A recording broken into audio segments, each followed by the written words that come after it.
yourself, and it was just nice to hear. And do you find that, again, beatboxers come from every walk of life. Doesn't matter where it is in the world. There's a beatboxer from most every place. So, uh, how did you deal, and how did it feel when you, before walking in and seeing your dad watch it, before you had that support? How was that interaction with your family, who was very traditional, as you said, and Yeah. more quote unquote straight edge, and uh, that style of life? And how did you go about, other than just proving and getting on shows and making a career out of it? How did that actually make you feel, and how did you overcome these things? Yeah. Yeah, at first it was really tough, them not understanding like what it is I'm going out and I'm doing. Like they probably think I'm just going out hanging out. But around that time, I was busking a lot on my own. Because I was like, this is the only way I can really like show people what it is I'm doing. I went ahead and made like my own business cards, and I would just go out in the streets almost every day in like the train platforms, just beatboxing, and I was doing like pretty well when it came to busking. And I also like I started getting mentored by Kid Lucky.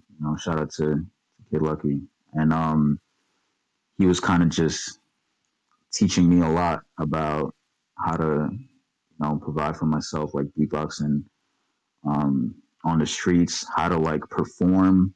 Because sometimes, like when I was busking, like I watched him very closely because I would see how he would really interact with the people walking by.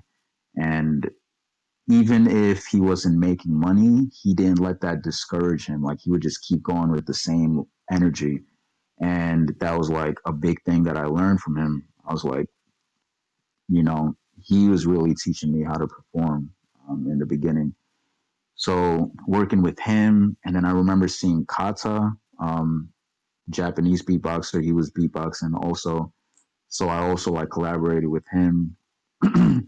After working with them, like I was also doing my own thing as well, and I just started like making connections. Like people started really enjoying the beatboxing, and people will come up to me and be like, "Oh, got the show here. You want to come do this thing?" I started getting like gig opportunities just from busking, things like that.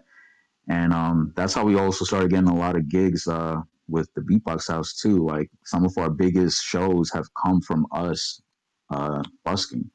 So it all started with the street performing, and every time I would go out and I would come back home, like I would be tired. Like I've been going for like 2 3 hours. Sometimes you don't find a spot. You got to keep moving around carrying this amp, and and it was like hot summer days too. And my parents would see me come home like a box full of like money, and you know, a part of them thought like I was begging. They're like, "Oh my god, what is our son doing?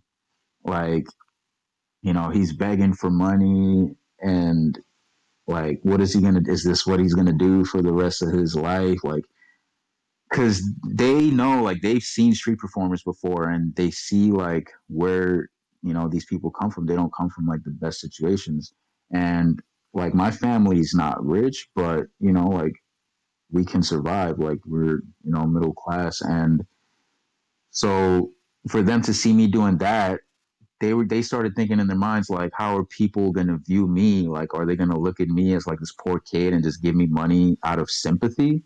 And it was never like that. Like I've never got that kind of vibe from anybody that was watching me perform and beatbox. It was always like people were truly into my talent. They loved what I was doing, and I've like made a lot of a lot of people's days, and there were people that would just stick around for like an hour or two just listening to me, like missing their trains. So I knew I was like having a positive impact on people's lives, and it's something that they didn't see, but it was something I was experiencing every single day.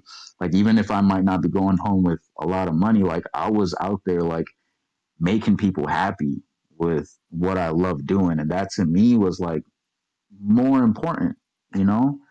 Um, so it took them a while, and and once I started working with the Beatbox House, once we started traveling and like getting shows and going to different countries, going to different states, and I was staying busy like that. My parents were like, okay, like he's actually doing stuff. Like he's not just sitting at home, you know, doing nothing. He's actually out there, like actually doing good work, you know, for the people. And I went through a lot of arguments with them, trying to explain to them, like, look, like this is something that makes me really happy. Like, you think I'm unhappy doing this, but I'm not. Like, I wouldn't be doing this if I didn't enjoy it, you know? Like, I wouldn't be putting Absolutely. myself in this situation. Like, I would have just went to school if I didn't believe in this so much. Like, I would have just finished school. But in the case, so No, finally 100%. took them a while.